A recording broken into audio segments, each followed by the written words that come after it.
नमस्कार दोस्तों स्वागत है आपका वर्मा लर्निंग पॉइंट चैनल में। और इस चैनल पर आप देख रहे हैं जीके से संबंधित बहुत ही महत्वपूर्ण क्वेश्चन, ऐसे क्वेश्चन जो एसएससी सीजीएल और पीसीएस से कंबाइंड लिए गए हैं ताकि आपकी तैयारी बेहतर ढंग से हो सके और कोई भी क्वेश्चन ना छूटे। मेरा निरंतर यही प्रयास है कि आपके लिए ज़्यादा से ज़्यादा और अच्छे क्वेश्चन ला कर दूँ। तो चलिए बगैर देरी के हुए स्टार्ट करते हैं। क्वेश्चन नंबर 1, भारत कला भवन कहाँ स्थित है? भारत कला भवन कहाँ स्थित है? ऑप्शन ए लखनऊ में, ऑप्शन बी बनारस में, ऑप्शन सी प्रयागराज में, ऑप्शन डी आगरा में। तो इसका करेक्ट आंसर है ऑप्शन बी, बनारस में स्थित है ये। ऑप्शन बी बनारस में स्थित है। नेक्स्ट क्वेश्चन देखिए और डिटेल देख लेते हैं इसके बारे में। भारत कला भवन बनारस वाराणसी में स्थित है। बनारस का इस समय वर्तमान में वाराणसी नाम है और यह हमारे उत्तर प्रदेश में ही स्थित है। यह एक कला एवं पुरातत्व संग्रहालय है और यह बनारस हिंदू विश्वविद्यालय के कैंपस में स्थित है। कला भवन जो है बनारस हिंदू विश्वविद्यालय उसके कैंपस में स्थित है। इसकी स्थापना 1920 ईस्वी में हुई थी और मदन मोहन मालवीय जी ने की थी इसकी स्थापना। और विख्यात कला मर्मज कलाविद पद्म विभूषण से सम्मानित राय कृष्णदास को भारत कला भवन संग्रहालय के विकास का श्रेय दिया जाता है। जो पद्म भूषण से सम्मानित हुए थे राय कृष्णदास, उनको भारत कला भवन संग्रहालय के विकास का श्रेय दिया जाता है। नेक्स्ट क्वेश्चन देखिए, उस्ताद जाकिर हुसैन का संबंध किस वाद्य यंत्र से है? उस्ताद जाकिर हुसैन का संबंध किस वाद्य यंत्र से है? ऑप्शन ए सितार से, ऑप्शन बी तबला से, ऑप्शन सी सरोद से, ऑप्शन डी बांसुरी से। तो इसका करेक्ट आंसर है ऑप्शन बी तबला से। ऑप्शन बी तबला से संबंध है उस्ताद जाकिर हुसैन का। और डिटेल देख लेते हैं। पंडित रविशंकर का जो संबंध है वो सितार वादन से है और अमजद अली खान का जो संबंध है वो सरोद वाद्य यंत्र से है और हरिप्रसाद चौरसिया का संबंध बांसुरी वाद्य यंत्र से है। नेक्स्ट क्वेश्चन देखिए, किस राज्य में ड्री त्योहार मनाया जाता है? किस राज्य में ड्री त्योहार मनाया जाता है? ऑप्शन ए त्रिपुरा में, ऑप्शन बी अरुणाचल प्रदेश में, ऑप्शन सी कर्नाटक में, ऑप्शन डी ओडिशा में। तो इसका करेक्ट आंसर है ऑप्शन बी अरुणाचल प्रदेश में। ऑप्शन बी अरुणाचल प्रदेश में ड्री त्योहार मनाया जाता है।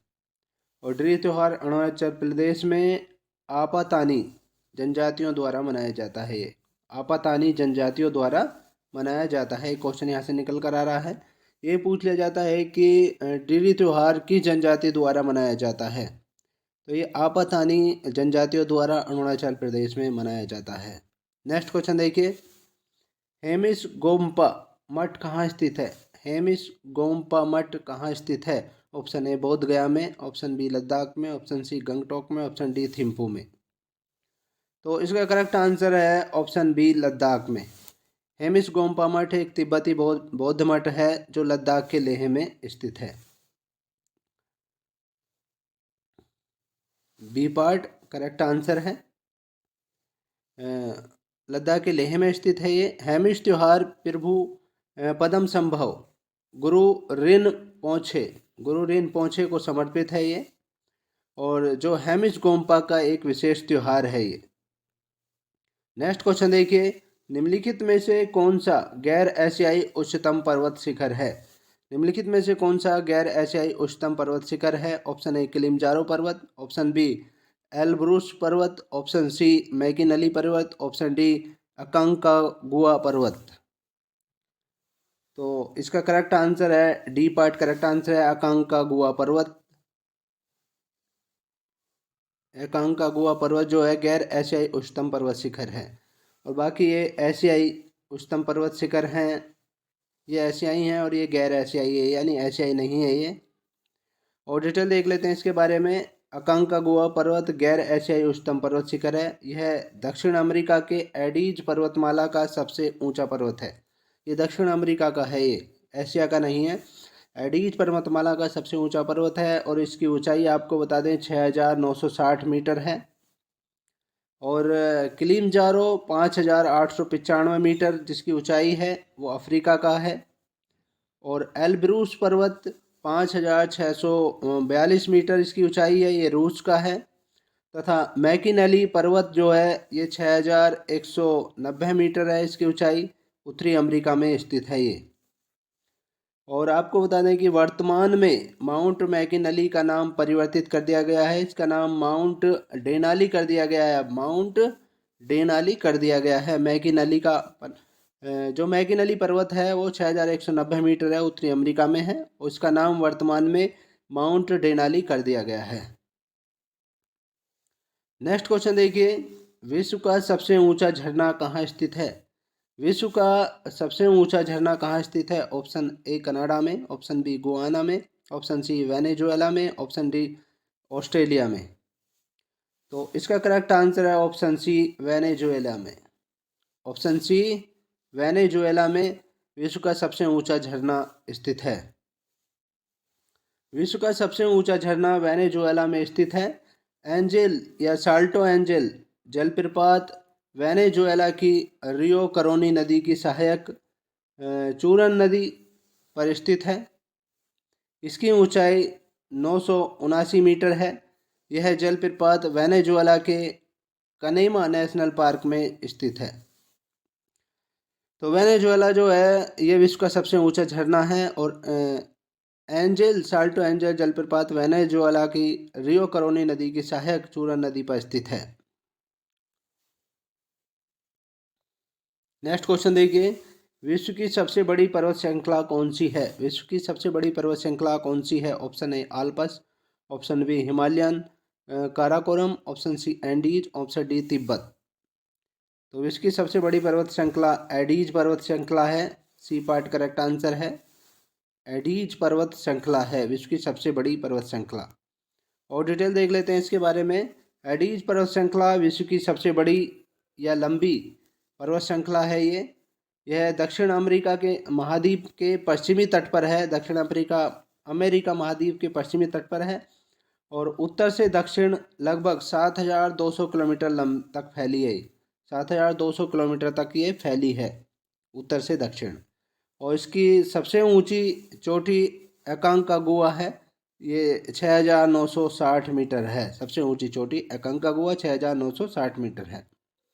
नेक्स्ट क्वेश्चन देखिए, निम्नलिखित में से किस देश की समुद्री सीमा भूमध्य सागर पर नहीं है? निम्नलिखित में से किस देश की समुद्री सीमा भूमध्य सागर पर नहीं है?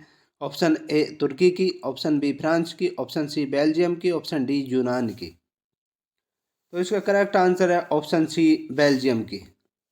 ऑप्शन सी करेक्ट आंसर है। बेल्जियम की सीमा समुद्री सीमाएं भूमध्य सागर पर नहीं है। एंड और डिटेल देख लेते हैं इसके बारे में।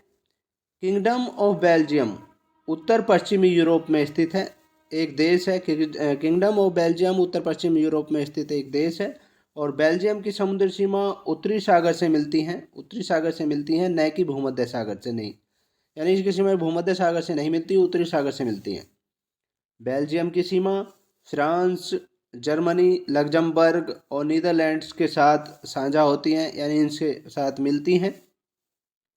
और तुर्की, फ्रांस और यूनान की समुद्री सीमा भूमध्य सागर से मिलती है। तुर्की, फ्रांस और यूनान की समुद्री सीमाएं जो हैं भूमध्य सागर से मिलती हैं।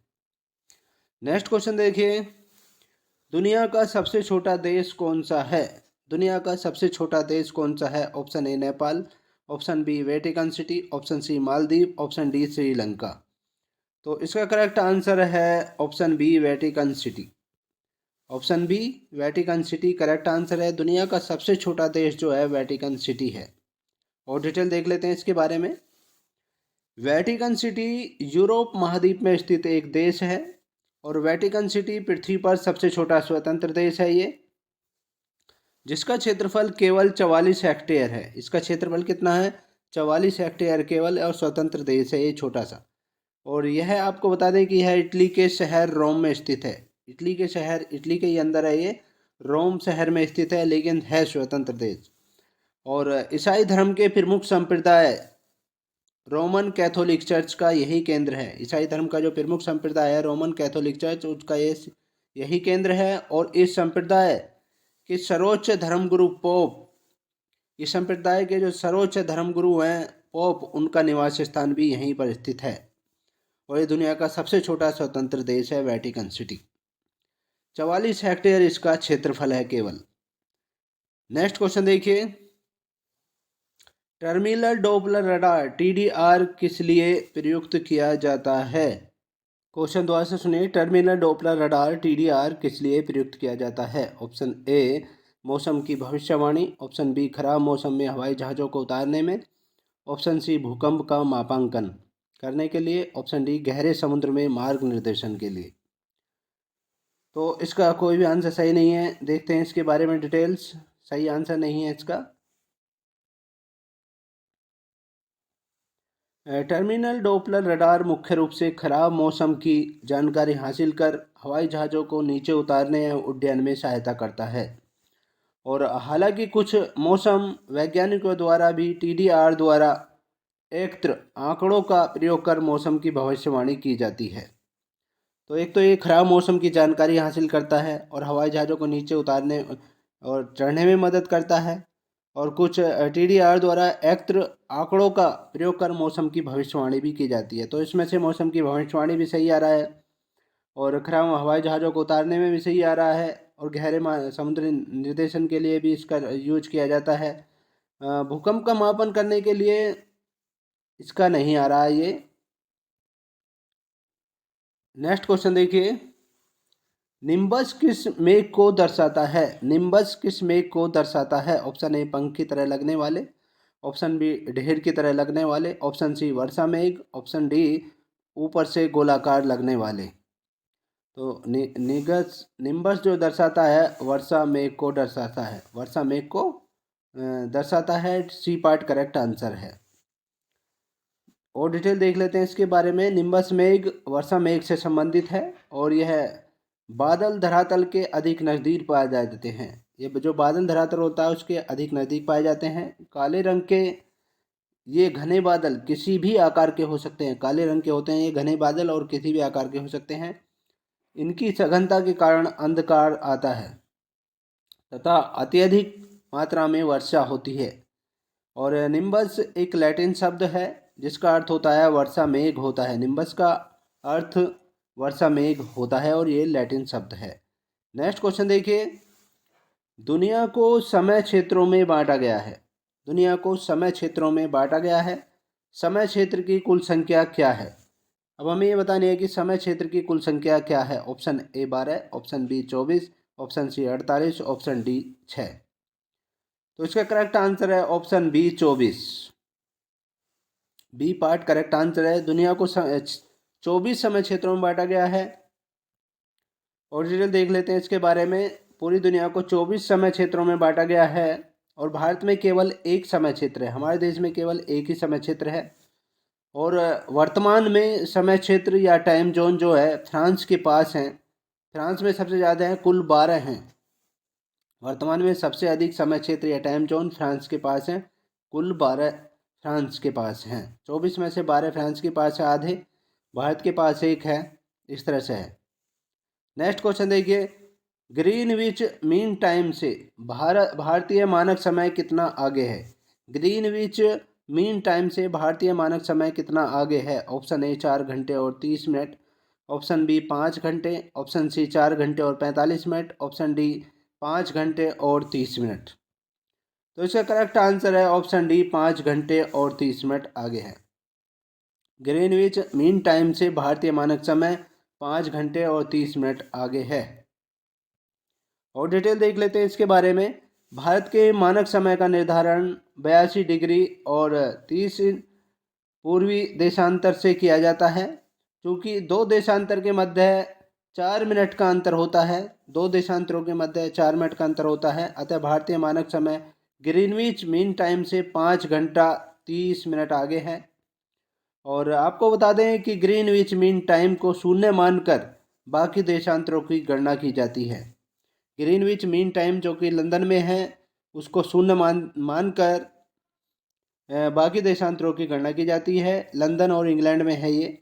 तथा शून्य के पूर्व और पश्चिम में 180 डिग्री देशांतर रेखाएं खींची जाती हैं। शून्य के पूर्व और पश्चिम में 180 डिग्री देशांतर रेखाएं खींची जाती हैं। नेक्स्ट क्वेश्चन देखिए, निम्नलिखित में से किसने पहली बार 1935 में संविधान सभा का सुझाव दिया था? 1935 में जब संविधान नहीं बना था उस समय संविधान सभा बनाने का सुझाव दिया था, सबसे पहले किसने दिया था? ऑप्शन ए नेहरू जी ने, ऑप्शन बी गांधी जी ने, ऑप्शन सी जयप्रकाश नारायण ने, ऑप्शन डी एम.एन. राय ने। तो इसका करेक्ट आंसर है डी पार्ट, एम.एन. राय ने। डी पार्ट करेक्ट आंसर है, एम.एन. राय ने संविधान सभा बनाने का सुझाव दिया था। और डिटेल देख लेते हैं इसके बारे में। संविधान सभा के प्रतिपादन का विचार सर्वप्रथम एम.एन. राय ने दिया था और 1935 में भारतीय राष्ट्रीय कांग्रेस के द्वारा संविधान सभा की मांग रखी गई थी। और भारतीय संविधान के बारे में जी.एस. ऑस्टिन ने कहा था कि संविधान सभा कांग्रेस थी और कांग्रेस भारत था। जी.एस. ऑस्टिन ने ये कहा था संविधान के बारे में कि संविधान सभा कांग्रेस थी और कांग्रेस भारत था। नेक्स्ट क्वेश्चन देखिए, निम्नलिखित में से किस भारतीय गायक और संगीतकार ने स्विट्जरलैंड में academy of performing arts and research की स्थापना की? क्वेश्चन दोबारा से सुनिए, निम्नलिखित में से किस भारतीय गायक और संगीतकार ने स्विट्जरलैंड में academy of performing arts and research की स्थापना की? ऑप्शन ए बाल मुरली कृष्ण ने, ऑप्शन बी के.जे. यशुदास ने, ऑप्शन सी पंडित कुमार गंधर्व ने, ऑप्शन डी पंडित रविशंकर ने। तो इसका करेक्ट आंसर है ए पार्ट बाल मुरली कृष्ण ने। बाल मुरली कृष्ण ने ए पार्ट करेक्ट आंसर है। स्विट्जरलैंड में academy of performing arts and research की स्थापना की। और डिटेल देख लेते हैं इसके बारे में। भारतीय गायक और संगीतकार बाल मुरली कृष्ण ने स्विट्जरलैंड में academy of performing arts and research की स्थापना की और इनका जन्म आंध्र प्रदेश राज्य के पूर्वी गोदावरी जिले के शंकरगुप्त में हुआ है और वे अब तक दुनिया भर में 25,000 संगीत कार्यक्रम कर चुके हैं दुनिया भर में ये। और ये कहाँ के? आंध्र प्रदेश के निवासी हैं और पूर्वी गोदावरी जिले के हैं और शंकरगुप्त में रहने वाले हैं। नेक्स्ट क्वेश्चन देखिए, राज्य विधानसभा के सदस्यों की अधिकतम निर्धारित संख्या क्या है? राज्य विधानसभा के सदस्यों की अधिकतम निर्धारित संख्या क्या है? Option a 350, option b 600, option c 500, option d 750। तो इसका करेक्ट आंसर है ऑप्शन सी 500 है। राज्य विधानसभा के सदस्यों की अधिकतम निर्धारित संख्या 500 है। और डिटेल देख लेते हैं इसके बारे में। अनुच्छेद 170 में विधानसभाओं की संरचना का प्रावधान दिया गया है, यानी संविधान के अनुच्छेद 170 में विधानसभाओं की संरचना के बारे में बताया गया है, जिसमें कहा गया है कि प्रत्येक राज्य की विधानसभा उस राज्य में प्रादेशिक निर्वाचन क्षेत्र से प्रत्यक्ष निर्वाचन द्वारा चुने गए अधिक से अधिक 500 और कम से कम 60 सदस्यों से मिलकर बनेगी। कम से कम 60 सदस्य होंगे और अधिक से अधिक 500 होंगे विधानसभा में। और विशेष अधिसूचना के द्वारा राष्ट्रपति सदस्यों की संख्या 60 से कम भी कर सकते हैं, राष्ट्रपति महोदय कम भी कर सकते हैं। और सबसे बड़ी विधानसभा इस समय उत्तर प्रदेश में है, 403 सदस्य संख्या है, तथा सबसे छोटी विधानसभा राज्यों में है, सिक्किम की है। राज्यों में सबसे छोटी विधानसभा राज्यों की में सिक्किम की है जिसमें 32 सदस्य हैं, जबकि केंद्र शासित प्रदेश की सबसे छोटी विधानसभा पुडुचेरी की है जिसमें 30 सदस्य हैं। और सबसे बड़ी हमारे उत्तर प्रदेश की है, 403 सदस्य हैं। नेक्स्ट क्वेश्चन देखिए, वी आर डिस्प्लेस्ड नामक पुस्तक के लेखक कौन हैं? वी आर डिस्प्लेस्ड नामक पुस्तक के लेखक कौन है? Option A Amrit Singh, option B Malala Yousafzai, option C Amrita Pritam, option D Arnab Goswami. तो इसके करेक्ट आंसर है B part Malala Yousafzai. B part correct answer है Malala Yousafzai we are displaced नामक पुस्तक के लेखक हैं। और डिटेल देख लेते हैं इसके बारे में। इस पुस्तक का पूरा नाम वी आर डिस्प्लेस्ड है नामक पुस्तक के लेखक, और इसके लेखक जो है मलाला यूसुफजई हैं। इस पुस्तक का पूरा नाम वी आर डिस्प्लेस्ड यानी my journey and stories from refugee girl around the world 2019 है। नाम दोबारा से सुनिए, my journey and stories from refugee girl around the world 2019 है। और यह पुस्तक अमेरिका में लिटिल ब्राउल एंड कंपनी और यूके में Weidenfeld and Nicolson द्वारा प्रकाशित की गई थी। और यह पुस्तक मलाला यूसुफजई के सौं के पाकिस्तान से विस्थापन, मलाला यूसुफजई पाकिस्तान से विस्थापित हुई थी तो उसके बारे में और वहाँ से इंग्लैंड में जाने के अनुभव को साझा करती हैं। और इसके अतिरिक्त दुनिया भर के 9 अन्य विस्थापित लोगों की कहानी भी बयां करती हैं ये। नेक्स्ट क्वेश्चन देखिए, भारत और श्रीलंका को अलग करने वाली जलराशि कौन सी है? भारत और श्रीलंका को अलग करने वाली जलराशि कौन सी है? Option a great channel, option b 8 degree channel, option c Palk जल संधि, ऑप्शन डी 10 डिग्री चैनल। तो इसका करेक्ट आंसर है ऑप्शन सी पाक जल संधि। ऑप्शन डी सी पाक जल संधि भारत और श्रीलंका को अलग करने वाली जलराशि है। और डिटेल देख लेते हैं इसके बारे में। समुद्र पार भारत का सर्वाधिक निकट देश श्रीलंका है, जो पाक जलडमरू मध्य द्वारा भारतीय भूभाग तमिलनाडु से पृथक होता है। और आपको बता दें कि यह बंगाल की खाड़ी को मन्नार की खाड़ी में से जोड़ता है। यह बंगाल की खाड़ी को मन्नार की खाड़ी से जोड़ता है।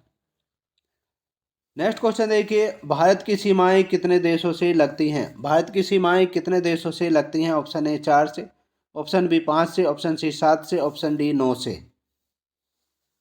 करेक्ट आंसर है सी पार्ट्स, करेक्ट आंसर है ऑप्शन सी 7 से लगती हैं।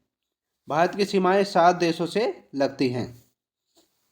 भारत की सीमा स्थलीय 7 देशों से लगती हैं, जिनमें पाकिस्तान से, बांग्लादेश से, चीन से, नेपाल से, म्यांमार से, भूटान से तथा अफगानिस्तान से लगती हैं। ये 7 देशों से स्थलीय सीमाएं लगती हैं। और भारत की स्थलीय सीमा 15,106.7 किलोमीटर है। और भारत बांग्लादेश के साथ 4,096.7 किलोमीटर की सबसे लंबी सीमा बनती है। भारत की बांग्लादेश के साथ सबसे ज़्यादा है, 4,096.7 किलोमीटर की सीमा सबसे ज़्यादा बनती है। नेक्स्ट क्वेश्चन देखिए, भारत में आमों का सबसे बड़ा उत्पादक राज्य कौन सा है? भारत में आमों का सबसे बड़ा उत्पादक राज्य कौन सा है? Option A Bihar, option B Gujarat, option C Maharashtra, option D Uttar Pradesh. तो इसका करेक्ट आंसर है ऑप्शन डी उत्तर प्रदेश। भारत में आमों का सबसे बड़ा उत्पादक राज्य उत्तर प्रदेश है। उत्तर प्रदेश में सबसे ज़्यादा आम के बाग हैं और पैदावार भी सबसे ज़्यादा है। आम उत्पादक अग्रणी 5 राज्यों के नाम देखिए। उत्तर प्रदेश सबसे ऊपर है, फिर आंध्र प्रदेश, फिर कर्नाटक, फिर बिहार, फिर तेलंगाना। इस तरह से हैं 5 अग्रणी राज्य। और आपको बता दें कि अमरूद भी उत्तर प्रदेश में ही सबसे ज़्यादा होता है।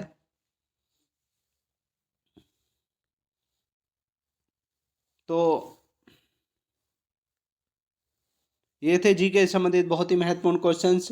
नेक्स्ट वीडियो में आपसे फिर मिलते हैं, तब तक के लिए बाय, जय हिंद दोस्तों।